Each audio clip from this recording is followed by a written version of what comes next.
Hello everyone, welcome to Audio Sleep. My name is Arthur Penhaligon, and for many years I served as a reporter for the St. Mary Mead Chronicle *, covering the quaint happenings and occasional dramas of our beloved corner of England. You might say I was privy to many stories, some delightful, some rather grim, but always fascinating. Tonight, I want to tell the story of a particularly perplexing Christmas, a season usually associated with peace and goodwill, which, in one instance, brought forth something far more sinister. It involved a peculiar old candle, a quiet village, and, as luck would have it, the unparalleled insights of Miss Jane Marple. Now, let's begin with Chapter 1 of * The Christmas Candle and the Confession Star. Chapter 1, The Christmas Pageant's Chill. The air in the village of Little Puddleton was thick with the scent of pine and anticipation. It was Christmas Eve, and the annual nativity pageant at St. Jude's Church had just concluded, leaving a warm glow in the hearts of the attendees, despite the bitter wind that whistled through the ancient gravestones outside. Miss Jane Marple, visiting her niece in the neighbouring parish, had made the short journey by trap, wrapped snugly in her warmest shawl, to witness the spectacle. She found a quiet joy in the children's earnest performances, even as her keen eyes took in the familiar patterns of human nature reflected in the faces around her. After the final carol, the villagers dispersed, many heading to the vicarage for mulled wine and mince pies. Miss Marple, however, had arranged to pay her respects to Mr. Josiah Croft, the reclusive owner of Croft Manor, a man known more for his vast wealth than his convivial spirit. Croft Manor stood on the outskirts of the village, a grand, if slightly forbidding, edifice that seemed to hold its breath against the encroaching modernity. Upon arriving, Miss Marple was met by Miss Henderson, Mr. Croft's long-suffering housekeeper, a woman whose perpetually worried expression seemed only to deepen with the Christmas season. "Mr. Croft asked me to apologize, Miss Marple," Miss Henderson said, her voice a reedy whisper. "He had a sudden turn. Said he'd be down after a short rest in his study. He did want to see you, though, very much." Miss Marple nodded sympathetically. "I quite understand. Perhaps another time." Yet, a subtle unease settled upon her. Mr. Croft, though frail, was usually punctilious. She offered to wait, simply to send her good wishes. An hour later, with no sign of Mr. Croft, Miss Henderson grew visibly anxious. "I'll just pop in and check on him," she murmured, her knuckles white as she gripped the handle of the study door. Miss Marple, sipping her lukewarm tea in the drawing-room, heard a faint cry, abruptly stifled. A moment later, Miss Henderson reappeared, her face ashen, her hands trembling. "Oh, Miss Marple, I think something terrible has happened." They found Mr. Josiah Croft slumped in his favorite leather armchair by the extinguished fireplace, a heavy tome fallen from his lap. His spectacles lay askew on the rug, and a magnificent, intricately carved silver candlestick, holding the stub of a half-burnt Christmas candle, lay on its side beside him, as if it had been knocked over.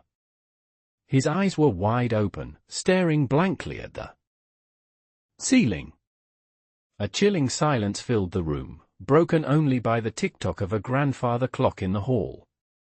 Miss Marple's heart, though steady, noted the unusual stiffness in the air. A scent beyond dust and old books.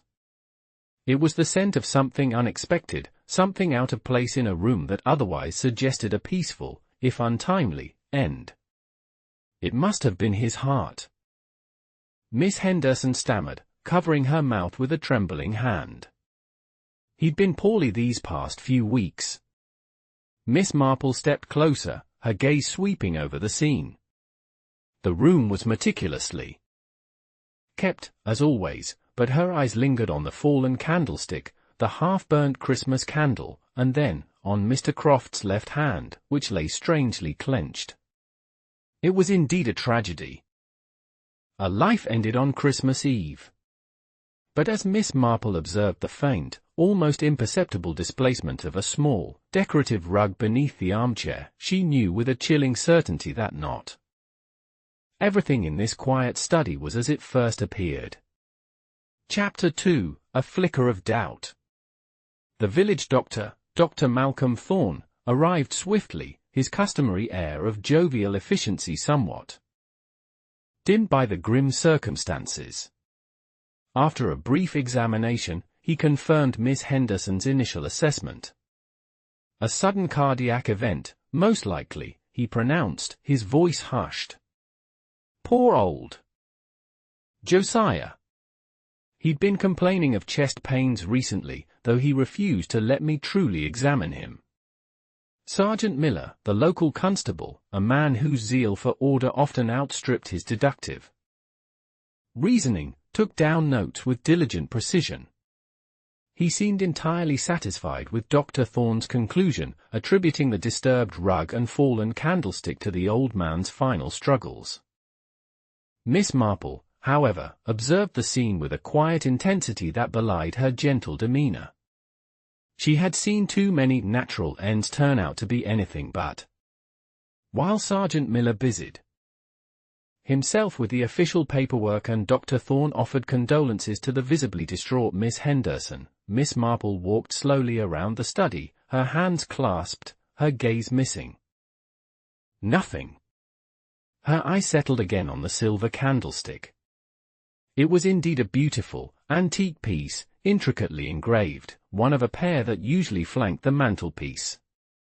Now, only one remained. There, the other lying on the floor. She knelt, with a slight groan, to examine it. The candle in it was partially burnt, as if it had been lit for some time before being extinguished.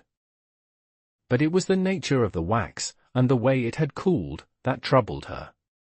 It wasn't a clean, drip-free wax like the expensive candles Mr. Croft was known to favor. Instead, there was a peculiar, almost crumbly texture to it, and a faint, foreign scent, not of pine or beeswax, but something sharper, almost medicinal. Such a sad end to a Christmas Eve, Miss Marple murmured. Straightening up, her voice just loud enough to reach Dr. Thorne, who was now consoling Miss Henderson by the door. And this lovely candle, knocked over in the confusion. A pity. Dr.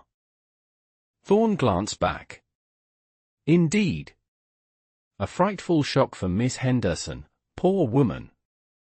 And for you, Miss Marple, to be here at such a time. Miss Marple offered a polite smile, but her mind was elsewhere. She had also noticed the unusual position of Mr. Croft's spectacles. They were not merely askew, one arm was bent, almost snapped, as if they had been forcefully removed or struck. An old man, suffering a heart attack, might fumble, might fall, but would he apply such force to his own spectacles? And the small displacement of the rug, so subtle, yet definite, suggested not a stumble forward but a sudden, violent lurch sideways. Later that evening, back at her niece's house, Miss Marple sat by the fire, knitting. Her niece, Mabel, expressed her sorrow for Mr. Croft. Such a shame, poor old Josiah. Always a bit of a recluse, but harmless enough. Though I hear he was quite a terror to his staff and neighbors. Miss Marple nodded thoughtfully. Harmless, perhaps, to some. But human nature, my dear, is rarely simple. Tell me, Mabel, do you recall Mr. Croft ever having a peculiar scent about him? Perhaps something like almonds, or even bitter marzipan. Mabel paused. Knitting needle poised. Almonds? No, Aunt Jane, I can't say I ever noticed. He always smelled rather faintly of old books and mothballs, if anything. Miss Marple's lips pressed into a thin line. The faint, almond-like scent she had detected in Croft's study, barely perceptible, was a detail that now clung to her memory with unsettling persistence. It was not the scent of death itself, nor of the antique candle.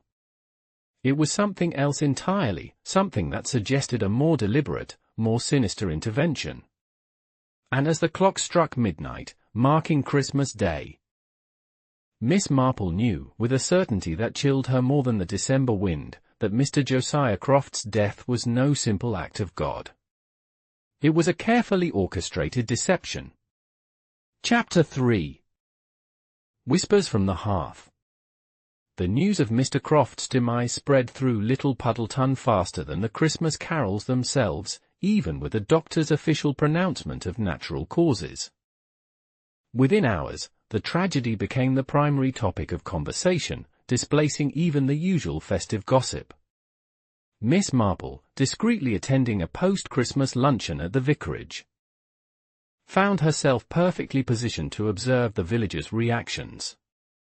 She noted how different faces betrayed different emotions, some genuine sorrow, some polite regret, and others, a discernible, if swiftly masked, sense of relief. Mrs. Eleanor Plum, a widow known for her sharp tongue and even sharper memory, was holding court by the roaring fire. "Poor Josiah," she declared, though her eyes held a spark that suggested something other than pity. "Always so particular about his property. Remember that fuss he made over my rose bushes? Said they were encroaching on his land, the dear man. A good thing he's gone, if you ask me, before he could sue the entire village for daring to breathe on his precious estate." A ripple of quiet agreement went through the small group. Reverend Alastair Finch, though solemn, seemed to carry an uncharacteristic tension beneath his placid surface. He spoke of Mr. Croft's generosity to the church in the past, yet his gaze drifted repeatedly towards the collection plate on a nearby table, as if it held a secret. His son, Edgar, a restless young man with a passion for modern poetry and a disdain for village life, merely grunted when Mr. Croft's name was mentioned. "The old dragon," he muttered under his breath, audible only to Miss Marple, who sat nearby, seemingly engrossed in her knitting. "Thought he owned everyone, with his money and his threats." Miss Marple's needles clicked rhythmically, but her ears missed nothing. She heard Mrs. Plum recount an argument Mr. Croft had with the village baker over a disputed bill, and how he had threatened to withdraw his custom from the entire street. She heard the gardener complain about Croft's refusal to pay fair wages, and how he'd lost several promising young apprentices because of the stingy terms. It became clear that Mr. Croft, despite his wealth, had been a deeply unpopular man, his passing mourned more out of social obligation than genuine affection. Later, as she walked home, Miss Marple reflected on the torrent of anecdotes. A man universally disliked presented a multitude of potential motives, yet also a fog of misdirection. Who would benefit most from his death? Financially, yes, but also emotionally, or socially. The almond scent she'd noticed, the broken spectacles, the slightly disturbed rug, these were not natural occurrences. They pointed to human intervention. She recalled the vicar's troubled glance at the collection plate. Could Mr. Croft have held financial leverage over the church, or perhaps over Reverend Finch personally? And Edgar's bitterness, so raw and undisguised, was also noteworthy. A young man chafing under the thumb of an elderly, powerful figure often breeds resentment. Back in her niece's drawing room, Miss Marple asked Mabel about Mr. Croft's will. "Oh, dear Aunt Jane, that's a whole other story," Mabel exclaimed. "He was always changing it, apparently. Everyone expected him to leave everything to a distant cousin in Australia, but then rumor had it he'd decided to leave it all to a cat's home. And then, only last month, Miss Henderson let slip that he was making it another revision, a very significant one, she thought. Miss Marple's eye sharpened. A will, frequently altered, always held secrets. It was a tangible map of a person's changing alliances, resentments, and desires. Mr. Croft's sudden death, coinciding with a very significant revision to his will, cast a new, more sinister light on the almond-scent and the broken spectacles. It was not merely a death on Christmas Eve, it was a death with purpose, a death that would drastically alter someone's fortune. And Miss Marple, with her deep understanding of human avarice, knew that the shifting sands of inheritance often laid the foundation for the most desperate of acts. Chapter 4: The Housekeeper's Secret. The days following Christmas were shrouded in a persistent, damp fog, mirroring the lingering uncertainty in Little Puddleton. Miss Marple, always one to follow a thread of intuition, decided a visit to Croft Manor was in order, ostensibly to offer condolences to Miss Henderson. The housekeeper, a nervous woman at the best of times, now seemed a bundle of frayed nerves, her grief overshadowed by a palpable anxiety. Upon arriving, Miss Marple found Miss Henderson in the drawing-room, meticulously dusting objects that already shone. Her hands trembled as she polished a silver frame containing a faded photograph of Mr. Croft in his younger days. "It's been a dreadful shock, Miss Marple," Miss Henderson said, her voice barely above a whisper. "Being alone here now. It feels so very empty." Miss Marple offered a sympathetic nod. "Indeed. A big house, and a long tenure. You've been with Mr. Croft for many years, haven't you, Miss Henderson?" 42 years. Miss Marple, she replied, her gaze fixed on the photograph. "Since I was a girl. This house is all I've ever known." Her loyalty, Miss Marple mused, seemed almost a form of imprisonment. As they spoke, Miss Marple's eyes wandered, taking in the familiar, stately surroundings. She noticed a faint but distinct scent of lavender that permeated the room, mixed with the mustiness of old money. It wasn't the almond scent she detected in the study, but it spoke of Miss Henderson's meticulous care, her attempts to infuse warmth into the cold manner. Miss Marple then steered the conversation gently back to the day of Mr. Croft's death. "Poor Mr. Croft. He was resting in his study, you said, before he took ill." Miss Henderson wrung her hands. "Yes. He'd asked for quiet. Said he had some important papers to review. He'd been very preoccupied with them of late." She hesitated, then added, almost as an afterthought, "He'd sent young Timothy, the errand boy, on a task earlier that day. A small package to be delivered to Dr. Thorne." "A small package for Dr. Thorne?" That was an interesting detail. Dr. Thorne, the man who declared the death natural. Miss Marple filed it away. Then, Miss Henderson's gaze flickered towards a small, locked mahogany cabinet tucked away in a shadowed corner of the room. Her eyes darted away almost immediately, a telltale sign of concealed thought. Miss Marple, ever observant, caught the fleeting glance. "Mr. Croft kept many of his important documents in his study, I presume?" she asked, casually. Miss Henderson stiffened. "Oh, yes, most of them. Though he sometimes kept other things here in the drawing-room." Her voice trailed off, her eyes returning to the cabinet, a protective, almost fearful glint in them. It was clear she was guarding a secret, not necessarily one of guilt, but perhaps one of vulnerability or shame.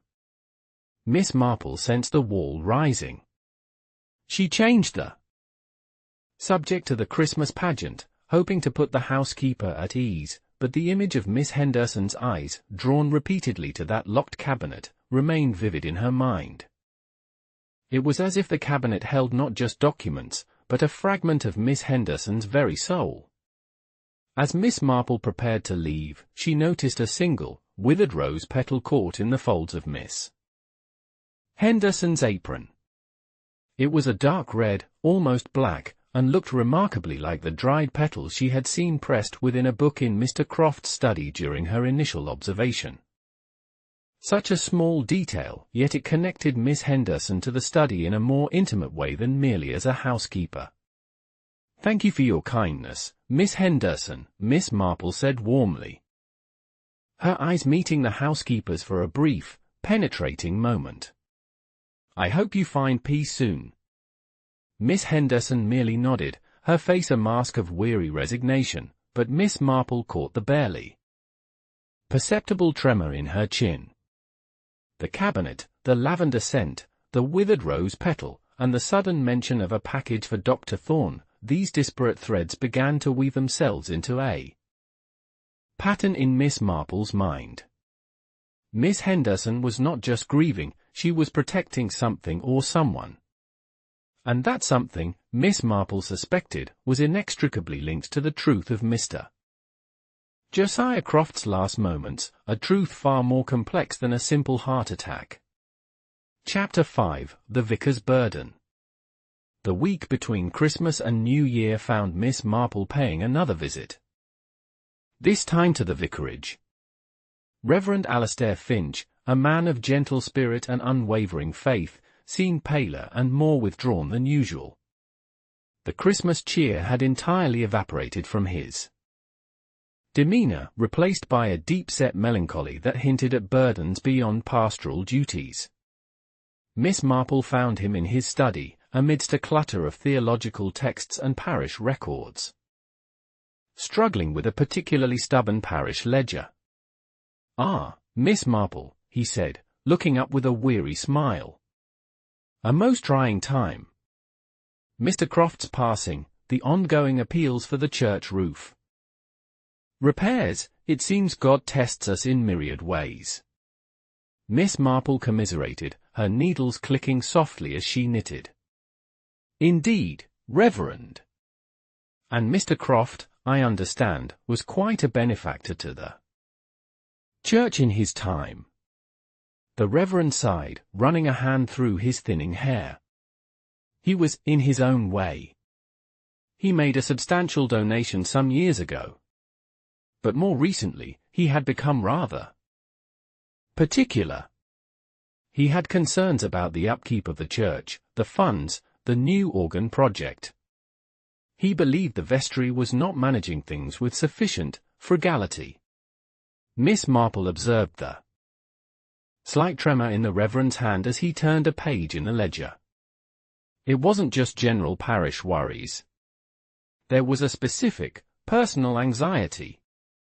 And did he voice these concerns directly to you, Reverend? He did, the Reverend admitted, his gaze falling. Most forcefully, in fact. He intimated that if improvements were not made, and certain extravagances curbed, he would withdraw his support entirely. He even threatened to expose certain financial irregularities to the diocese. Miss Marple's eyebrows rose almost imperceptibly. Financial irregularities. The Reverend shifted uncomfortably. A small misunderstanding, Miss Marple. A loan taken from the benevolent fund, a temporary measure, mind you, to cover an urgent repair on the vicarage roof before the winter truly set in. I intended to repay it fully, of course. But Mr. Croft, somehow, discovered it. He held it over my head, you see. He could have ruined me, Miss Marple, ruined my reputation, my calling. This was a significant revelation. Mr. Croft had possessed a powerful hold over the Reverend, a motive for silencing him. But the gentle Reverend Finch, capable of murder? It seemed anathema to his character. Yet, Miss Marple knew that desperate circumstances could push even the most virtuous to unthinkable acts. "And your son, Edgar?" Miss Marple asked, changing tack. "How is he taking Mr. Croft's passing?" The Reverend's expression darkened. Edgar, he and Mr. Croft had a strained relationship, to put it mildly. Mr. Croft considered Edgar's modern interests frivolous, and Edgar resented Mr. Croft's interference in village affairs, especially his attempts to dictate the design of the new village hall. He paused, then added, Mr. Croft also held a small mortgage on a piece of land Edgar had hoped to acquire, land where Edgar wished to build a small studio for his artistic endeavors. Mr. Croft, quite cruelly, refused to sell it, even when Edgar offered a generous sum. So, Mr. Croft had not only a financial hold over the father but also a stranglehold on the son's aspirations. A double motive, both powerful. As Miss Marple rose to leave, her eyes fell upon a half-finished game of chess on a small table in the corner. The pieces were set up in a complex configuration, a white knight seemingly trapped by a black rook. "A challenging game, Reverend," she remarked. "Indeed," he said, with a rueful smile. "Edgar and I often play. He has a brilliant mind, but sometimes he takes unnecessary risks." He was quite upset after a particularly fierce game with Mr. Croft the week before his death. Said Mr. Croft played with a cold, calculating ruthlessness. Miss Marple nodded, her thoughts churning. The Reverend's confession of financial duress, Edgar's frustrated ambitions, and the imagery of a calculating game of chess, all pointed to the deep-seated tensions that Mr. Croft had masterfully woven into the fabric of Little Puddleton. The almond scent, the broken spectacles, the disturbed rug, they were now less random clues and more deliberate marks of a struggle perhaps born from the desperate desire to break free from Mr. Croft's insidious control. The question was, who among these burdened souls had finally been pushed beyond their breaking point? Chapter 6. A Curious Candle. Miss Marple, her mind a veritable spiderweb of interconnected observations, found herself unable to shake the image of the silver candlestick and the peculiar half-burnt candle found beside Mr. Croft. The official investigation had concluded, and the items, after a cursory examination, had been returned to Croft Manor, deciding that a closer look was warranted. Miss Marple politely requested to view the items, explaining to Miss Henderson that she wished to sketch the beautiful craftsmanship for a Ladies' Craft Guild magazine. Miss Henderson, though still distracted by the impending legalities of Mr. Croft's estate, readily agreed, placing the candlestick and its twin on a small table in the drawing-room. They were a wedding gift to Mr. Croft's parents, she explained, her voice tinged with melancholy. Always considered great treasures. Miss Marple, armed with her sketchbook and pencil, spent a good deal of time admiring the intricate engraving, but her true focus was on the candle itself. The one found on the floor, now removed from the candlestick, lay beside it. It was clearly antique, its wax slightly discolored with age, but its wick was thick and unbleached. As she gently held it, the strange, faint medicinal scent she'd noticed on Christmas Eve was unmistakable. It was not the wholesome scent of beeswax, nor the common paraffin. It was something almost acrid, like bitter almonds, yes, but with a peculiar sharpness. She examined the base of the candle. It was slightly rougher than the smooth sides, as if it had been tampered with or poorly made. And then, her fingers brushed against a tiny, almost imperceptible groove, running spirally up the side of the candle, near the base, as if a thin wire or string had been wound around it, then carefully removed. A chill ran down her spine. "Miss Henderson," Miss Marple asked, her voice calm, "do you recall if Mr. Croft ever kept Any other types of candles? Perhaps, for instance, a specially scented one. Miss Henderson paused, polishing a nearby figurine. Oh, Mr. Croft was very particular about his candles. Only the finest beeswax. He detested anything with strong scents, said they interfered with his concentration when reading. She frowned slightly. Though, now that you mention it, I do recall finding a very odd, slightly discolored candle in his desk drawer some months ago. It smelled rather unpleasant, so I disposed of it. He must have bought it by mistake. A discolored, unpleasant-smelling candle. Miss Marple's mind connected the dots.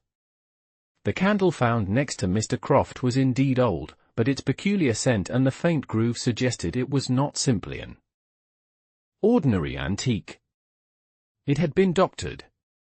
Later that evening, after meticulously drawing the candlesticks and discreetly taking a tiny, almost invisible fleck of the candle wax on a piece of tissue, Miss Marple returned home. She pondered the function of the groove. It was too regular for a flaw, too deliberate. Could it have held something? A thin thread, perhaps, or a wire. And if so, why? The next day, Miss Marple paid a quiet visit to the village chemist, Mr. Hemlock. She inquired, with an air of casual curiosity, about substances that might have a bitter almond scent. Mr. Hemlock, a kindly but slightly absent-minded man, rattled off a list of things from certain cough lozenges to almond oils. But the most potent and most dangerous, of course, he added, his voice lowering, is cyanide. It's restricted, of course, but it has that very distinctive aroma. Or prussic acid, sometimes used in certain industrial processes. Cyanide. The word echoed in Miss Marple's mind. It would explain the almond scent, the rapid death, the lack of outward struggle that might have pointed to foul play. But how could it have been administered, and by whom, especially if Mr. Croft was alone in his study? Back in her room, Miss Marple carefully examined the tiny fleck of wax under a magnifying glass. The groove, the foreign scent, the peculiar texture. It was then that a dreadful possibility occurred to her, a method so subtle, so insidious, that it would leave almost no trace. The Christmas candle, lying innocently beside the deceased, was not just a fallen object. It was, she now suspected, the very instrument of death, a carefully crafted device designed to deliver a silent, invisible poison. And the faint groove? It was no mere decorative element. It was a pathway for the silent killer. Chapter 7, Shadows in the Snow. The cold snap intensified, blanketing Little Puddleton in a pristine, if somewhat eerie, mantle of snow. The quiet village felt even more hushed, the perfect atmosphere for secrets to remain buried. Miss Marple, however, found her thoughts anything but quiet. The idea of the Christmas candle as a delivery mechanism for poison had taken firm root in her mind, and she needed to confirm her suspicions about the specific method. She recalled Miss Henderson's earlier mention of Mr. Croft's study. How he valued his privacy, how he had been alone to review important papers. But if he had been poisoned by the candle, how could it have happened without his knowledge? Did the poison emanate from the flame, or was it a contact poison? Her mind drifted back to the broken spectacles, the slightly disturbed rug. A struggle, yes, but perhaps not a violent one. Perhaps a sudden collapse? A brief moment of disorientation. Deciding a second, more thorough, visit to Croft Manor was essential, Miss Marple invented an excuse about having misplaced a small embroidered handkerchief during her last visit. Miss Henderson, though still preoccupied, allowed her free access to the drawing room and, reluctantly, the study, where Miss Marple claimed she might have dropped it. The study. now mostly cleared of the immediate aftermath of death, still held its air of solemnity. Miss Marple's eye swept over the bookshelves, the heavy desk, the high-backed armchair where Mr. Croft had died. She noticed, for the first time, a small, antique globe in the corner, its surface dulled with age. Curiously, the globe did not appear to spin freely on its axis, it seemed stuck. As she bent to examine it more closely, her fingers brushed against a loose floorboard directly beneath it. She gave a gentle push, and to her surprise, the board yielded, revealing a shallow cavity. Beneath, inside, carefully wrapped in oilskin, was a small, locked metal box. A secret compartment. And not one Miss Henderson had mentioned. Her heart gave a small thump. This was precisely the kind of clandestine hiding place a secretive man like Mr. Croft would use. She noted its exact location and replaced the floorboard, making sure everything appeared undisturbed. Later, while making polite conversation with Miss Henderson in the drawing room, Miss Marple casually brought up the subject of secret compartments. Old houses often have them, don't they? She mused. For keeping treasures. Or perhaps, secrets. Miss Henderson's face, already pale, seemed to drain of all color. She clutched the arm of her chair. Mr. Croft, he was very particular about his secrets, Miss Marple. Very particular indeed. Her voice was barely a whisper, imbued with a fear that seemed to go beyond mere respect for her former employer's privacy. Did he ever mention a secret compartment in his study? Miss Marple asked gently. Miss Henderson shook her head vehemently. Never. He would never speak of such things to me. He guarded his affairs most jealously. But the denial was too strong. Too quick. Miss Marple sensed that Miss Henderson knew more than she let on, or at least suspected the existence of such a place. Her eyes once again darted to the locked mahogany cabinet in the drawing room, as if comparing it to an unknown equivalent in the study. As Miss Marple left the manor, the snow began to fall again, silently covering the tracks she had made. The secret compartment. The implications of its existence, and Miss Henderson's palpable fear, now formed a compelling narrative. What secrets had Mr. Croft kept hidden from the world, and more importantly, from whom? It seemed increasingly likely that the key to unlocking the mystery of the Christmas candle lay not only in the poison itself, but in the contents of the hidden box, a box that promised to expose a truth Mr. Croft had guarded with his very life. Chapter 8: The Missing Will. The discovery of the secret compartment in Mr. Croft's study deepened the mystery considerably. Miss Marple knew that such a hidden repository almost certainly contained documents of importance, perhaps even a will. Given Mr. Croft's reputation for frequently revising his last testament, this seemed a crucial avenue of inquiry. Her thoughts returned to Mabel's earlier mention of Miss Henderson's slip about a very significant revision to the will. Miss Marple decided her next step should involve a visit to Mr. Ernest P.Y.M., the village solicitor, a man known for his meticulous records and discreet nature. She fabricated a story about seeking advice on a small legacy left to her by a distant aunt, a perfectly plausible scenario that would allow her to gently probe about Mr. Croft's affairs.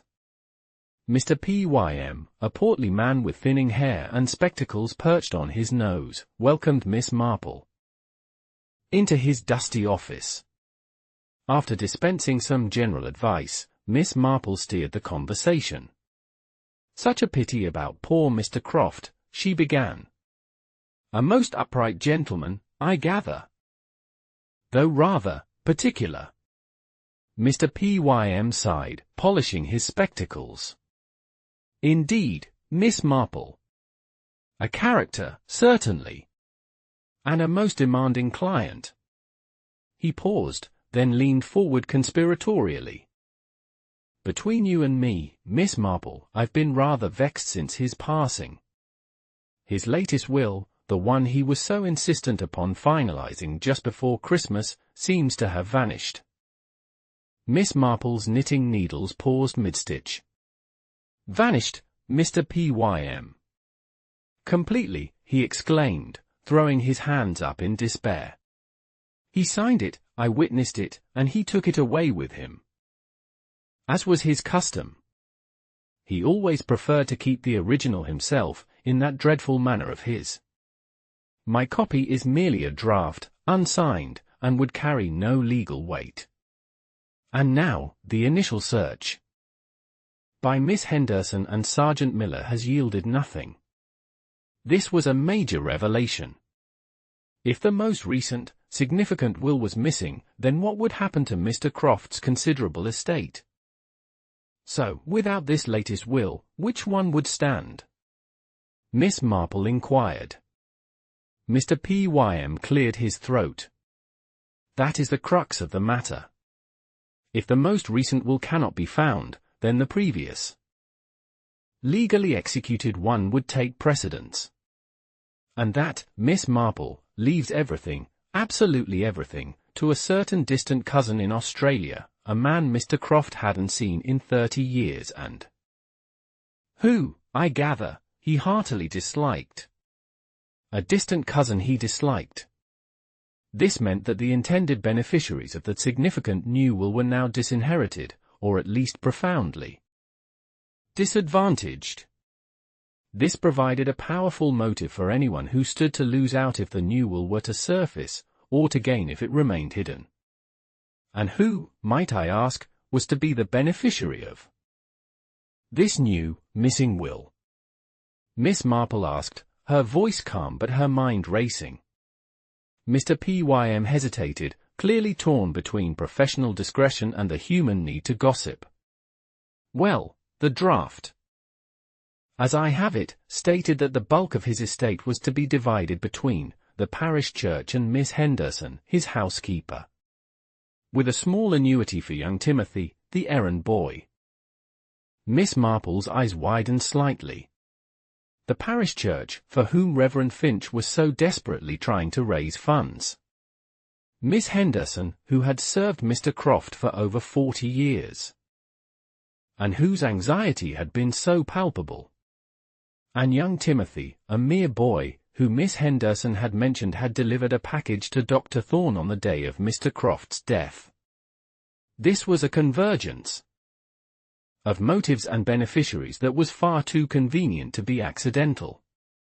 So, the Reverend Finch, Miss Henderson, and young Timothy would all have benefited greatly from the new will. Miss Marple murmured, almost to herself. And now, that will is missing.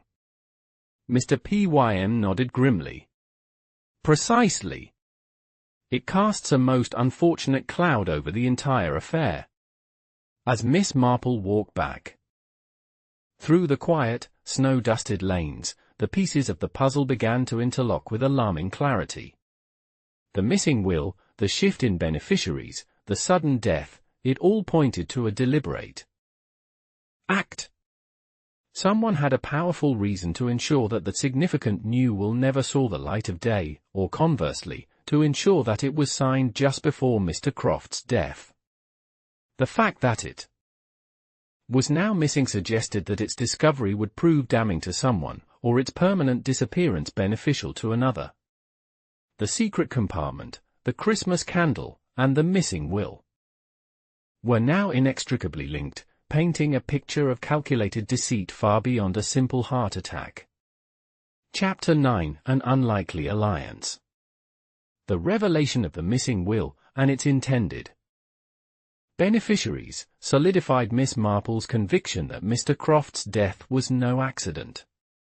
The Reverend Finch, Miss Henderson, and even young Timothy, the errand boy, all stood to gain significantly from the new will, or perhaps, to lose if it was destroyed. Miss Marple knew that sometimes, the seemingly least likely individuals could be drawn into a web of deceit, especially when faced with the tantalizing prospect of escaping hardship. Her thoughts turned to young Timothy, a shy, observant boy of about 12, who ran errands for most of the village. He had been the one, Miss Henderson mentioned, who delivered a package to Dr. Thorne on the very day Mr. Croft died. This detail, seemingly innocuous, now struck Miss Marple as highly significant. She decided to seek out Timothy. She found him in the village square, diligently sweeping snow from the steps of the local grocer's shop. He was a small boy, but his movements were precise, his eyes taking in everything around him. "Good morning, Timothy," Miss Marple said kindly, her voice warm against the crisp air. "You're always so busy, aren't you?" Timothy startled, dropping his broom. "Oh. Good morning, Miss Marple. Just doing my chores." He kept his eyes averted, almost nervously. "I was wondering, Timothy," Miss Marple continued, observing his discomfort, "I hear you often ran errands for Mr. Croft. Did you take a package to Dr. Thorne for him on Christmas Eve?"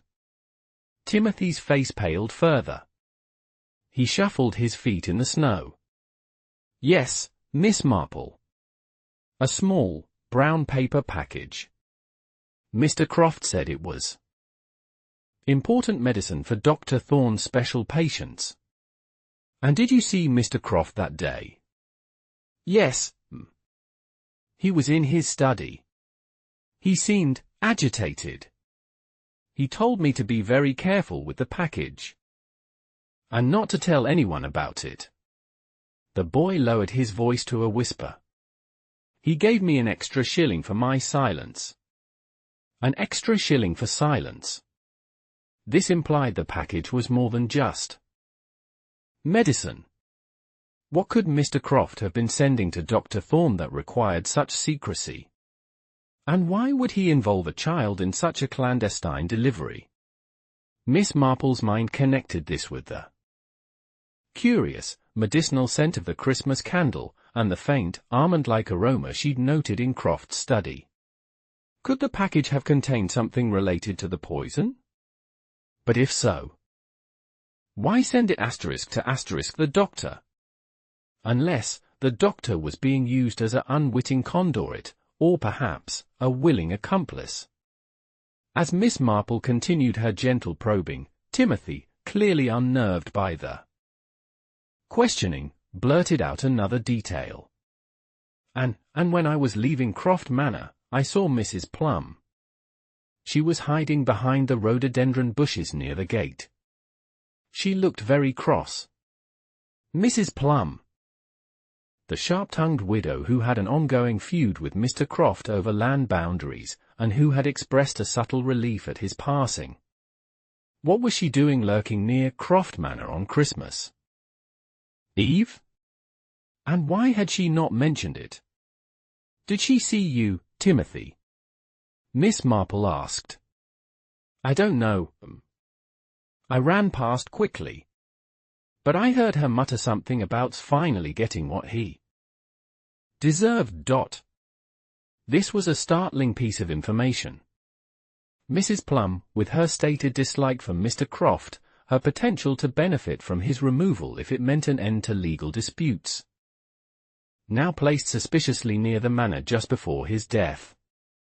Miss Marple thanked Timothy, reassuring him that he had done nothing wrong, but his words had opened a new avenue of suspicion.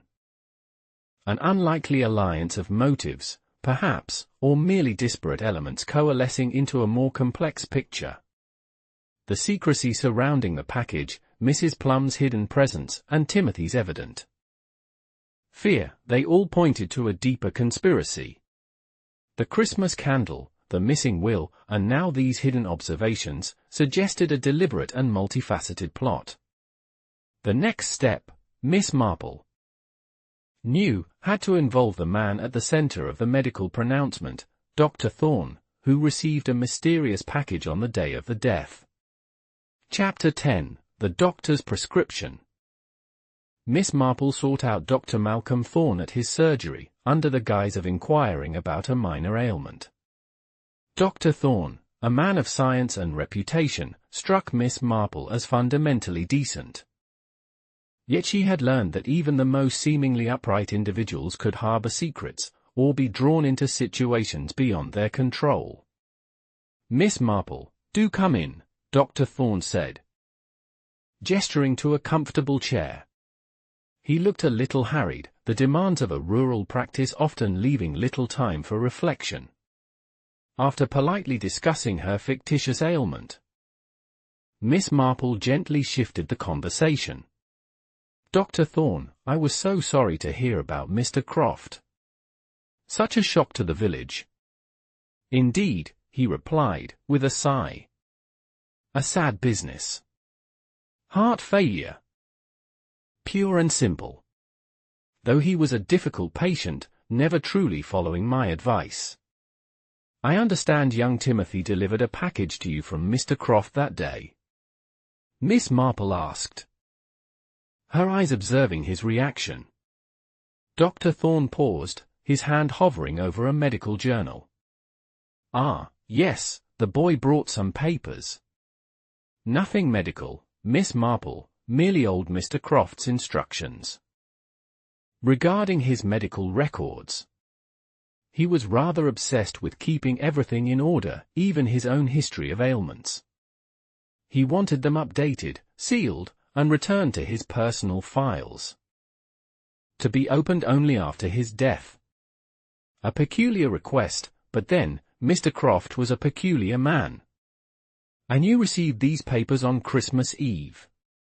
Miss Marple pressed, remembering Timothy's mention of a small, brown paper package and important medicine. "Yes, that afternoon. I recall it clearly. I went through them, made sure everything was in order, signed off on the official forms, and prepared them for return. Miss Henderson collected them the very next morning." Miss Marple's mind worked furiously. This conflicted with Timothy's account of a package containing medicine. Mr. Croft had explicitly told the boy it was medicine, and given him a shilling for silence. Why the deception? And why would Miss Henderson collect sealed medical papers from the doctor the morning after Mr. Croft's death, papers that were meant to be opened only after his death? The timing was highly suspicious. "And the papers, Dr. Thorne," Miss Marple continued. "Did they mention any specific conditions that might have contributed to such a sudden demise?" Dr. Thorne leaned back, his expression thoughtful. "Mr. Croft suffered from a chronic heart condition, for which I had prescribed digitalis. He was also prone to fits of anxiety. But there was nothing in his records that suggested a sudden, violent end. No, it was simply his time." "But was it?" Miss Marple thought of the almond scent, the broken spectacles, the disturbed rug, the doctored Christmas candle. These were not symptoms of a natural heart attack. They were signs of struggle and foul play. "Did Mr. Croft ever discuss his will with you, or his financial affairs?" Miss Marple inquired, shifting focus.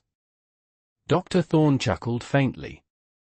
"Mr. Croft discussed everyone's affairs, Miss Marple, but rarely his own in detail. He did, however, express concerns about the financial future of Miss Henderson. He was worried, you see, that she would be left destitute after his death, given her age and lack of family.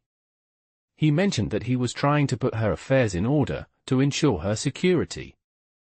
Said he was making certain arrangements to look after her. This confirmed the missing will's intent to benefit Miss Henderson. And if the will was now missing, it created a desperate situation for her. But the doctor's account of the package still troubled Miss Marple. It seemed too neat, too conveniently explained away.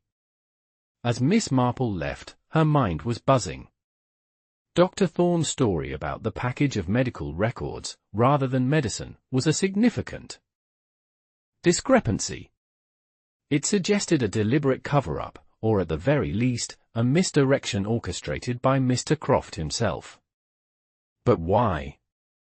And if Mr. Croft was sending innocuous papers, why bribe Timothy to keep silent? The answer, Miss Marple realized with a growing sense of dread, lay not in what Dr. Thorne had received, but what had truly been sent, or, perhaps, what was supposed to have been sent, and by whom the substitution had been made. The mystery was deepening, and Miss Marple sensed that the time for polite inquiries was drawing to a close. Chapter 11, The Gathering 4. Truth. The new year dawned crisp and clear, but the air in Little Puddleton remained heavy with unspoken questions. Miss Marple, having gathered her observations, threads of gossip, and subtle inconsistencies, felt the time was ripe for a quiet, yet deliberate, confrontation. She arranged a small tea gathering at her niece Mabel's home, inviting the key figures, Reverend Finch, Miss Henderson, Dr. Thorne, and, pointedly, Mrs. Eleanor Plum. She even ensured young Timothy would be there, ostensibly to help serve, but truly to bear silent witness. The drawing room, usually a place of gentle chatter, was charged with an unspoken tension. Each guest seemed to carry their own burden of secrets. Reverend Finch looked drawn, Miss Henderson perpetually on the verge of tears, Dr. Thorne a little too jovial, and Mrs. Plum, though outwardly composed, kept darting suspicious glances at everyone. After tea had been served, and the polite niceties exhausted, Miss Marple, her knitting needles resting in her lap, cleared her throat. "It has been a trying Christmas for Little Puddleton," she began, her voice soft but clear. "And the sudden passing of Mr. Croft has left us all with many questions, particularly given the circumstances of his will." A ripple of discomfort went through the room. Reverend Finch visibly stiffened, Miss Henderson wrung her hands, and Mrs. Plum narrowed her eyes. "Mr. Pym, the solicitor, has confirmed that Mr. Croft's latest will, which would have greatly benefited the church and Miss Henderson, is missing." Miss Marple continued, her gaze sweeping over the faces. "This leaves the previous will, favoring a distant cousin, in effect." Miss Henderson let out a small, choked sob. Reverend Finch cleared his throat, his face flushing. "However," Miss Marple proceeded, her voice gaining a quiet authority, "I believe the circumstances of Mr. Croft's death are not as straightforward as they initially appeared. There was, for instance, a curious almond scent in his study, and his spectacles were broken, as if in a struggle." Her eye settled briefly on Dr. Thorne. "And then there is the matter of the Christmas candle." She then produced the tiny fleck of wax she had retrieved, placing it on a small, porcelain saucer. "This piece of wax, from the candle found beside Mr. Croft, has a most peculiar texture and scent. Not of beeswax, but something quite different, almost medicinal." She then spoke of the faint groove she had observed on the candle's base. "I believe this candle was no ordinary candle. It was, in fact, a carefully constructed delivery device for a volatile substance." Miss Marple then turned her full attention to Dr. Thorne. "Dr. Thorne, you told me that young Timothy delivered a package of Mr. Croft's medical records to you on Christmas Eve. But Timothy, dear boy, clearly remembers Mr. Croft telling him it was important medicine, and bribing him for his silence." Dr. Thorne's composure wavered. He opened his mouth, then closed it. "And Mrs. Plum," Miss Marple continued, turning to the widow, "Timothy also recalled seeing you lurking near Croft Manor on Christmas Eve, muttering about Mr. Croft getting what he deserved. Mrs. Plum gasped, her face turning crimson. "That's a lie." "I I was merely passing by. Perhaps. Miss Marple said gently, but such a statement, combined with your known animosity towards Mr. Croft, is rather unfortunate. However, I believe the true nature of Mr. Croft's death lies elsewhere. She then looked directly at Miss Henderson, whose eyes were wide with a mixture of fear and dawning comprehension. Miss Henderson, you told me Mr. Croft had been reviewing important papers in his study. And you also mentioned finding a discolored, unpleasant-smelling candle which you disposed of. I believe that candle was filled with a substance that, when heated, would release a lethal vapor. Mr. Croft, in his final, meticulous act, was arranging to take his own life, not out of despair, but as a final, cruel act of revenge. A shocked silence fell over the room. Reverend Finch gasped. Miss Henderson looked utterly distraught, her secret trembling on the edge of exposure. Miss Marple had revealed not a murder but a meticulously planned suicide designed to implicate others, a final, wicked prank by Mr. Josiah Croft. And the missing will, Miss Marple knew, was the key to this final, malicious act. The truth, however, was even more complicated and about to be unveiled. Chapter 12, The Confession and the Candle's Tale. The silence that followed Miss Marple's startling declaration that Mr. Croft had planned his own suicide was profound. Miss Henderson had buried her face in her hands, her shoulders shaking with silent sobs. Reverend Finch stared, aghast. Dr. Thorne looked utterly bewildered. A suicide? Dr. Thorne finally managed, his voice incredulous. But the almond scent, the broken spectacles, and the will, Miss Marple. Why would he do such a thing? Miss Marple nodded calmly, her gaze fixed on the distressed housekeeper. Precisely, Dr. Thorne. Mr. Croft was not merely committing suicide, he was orchestrating a final, posthumous act of control and cruelty. He knew of the Reverend's financial difficulties. He knew Miss Henderson relied entirely on him. And he knew that if his latest will, the one favoring the church and Miss Henderson, were to disappear, his earlier will, benefiting a distant cousin he disliked, would take effect, leaving Miss Henderson destitute, and the church in dire straits. She continued, addressing the room, her voice weaving the disparate threads together. Mr. Croft was a man who delighted in manipulation. He designed a special candle, likely filled with a slow-release cyanide compound, which he would light, intending to succumb to the fumes. The almond scent would be consistent with cyanide. The broken spectacles and displaced rug would be consistent with a final, gasping struggle, not necessarily violent, but involuntary. He even sent Timothy, an innocent boy, with a package containing the very substance to Dr. Thorne, disguised as medical records, knowing it would confuse matters later. Dr. Thorne interjected. But why send it to me? And why lie to Timothy? Because, Dr. Thorne, Miss Marple explained, Mr. Croft planned to frame you.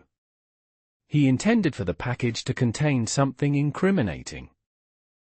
Perhaps a dose of the poison itself, or instructions that could be misconstrued, leaving the implication that you had somehow supplied it, or were complicit.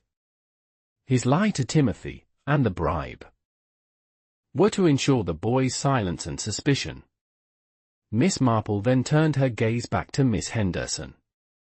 But Mr. Croft's plan had a fatal flaw, one he did not anticipate. It relied on his new will being found, and then mysteriously disappearing, or never being signed in the first place, thus leaving his previous will in force. Miss Henderson, the day before Christmas Eve, Mr. Croft came to you, did he not, and showed you the final, signed copy of his new will?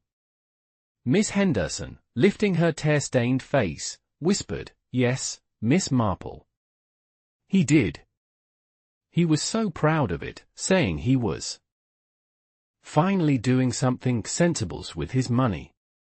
He left it with me, in the mahogany cabinet in the drawing room, saying it was a surprise Christmas gift for me and the church. He then went to his study. And when you found him, lifeless, in his study, Miss Marple pressed gently, you understood his game, did you not?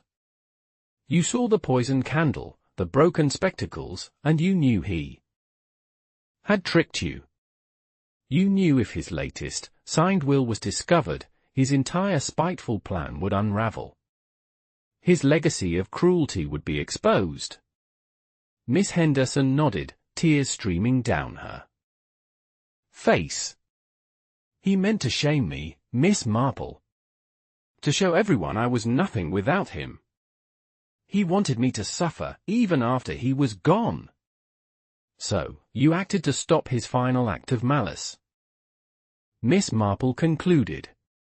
You took his signed will from the mahogany cabinet, the very one he had so carefully put into your keeping as a gift, and you secreted it away, perhaps in the very secret compartment he himself had used in his study, or perhaps you simply destroyed it. You then replaced the original poisoned candle with the one he had earlier disposed of, the unpleasant-smelling one you found months ago, knowing it would seem like a natural accident. You made sure that his earlier will, which disinherited you and the church, would be discovered, thus preserving his cruel legacy. You wanted him to have his final, bitter victory. Miss Henderson sobbed, but did not deny it. He deserved it, Miss Marple. To have his last, evil trick succeed. He was a cruel, cruel man.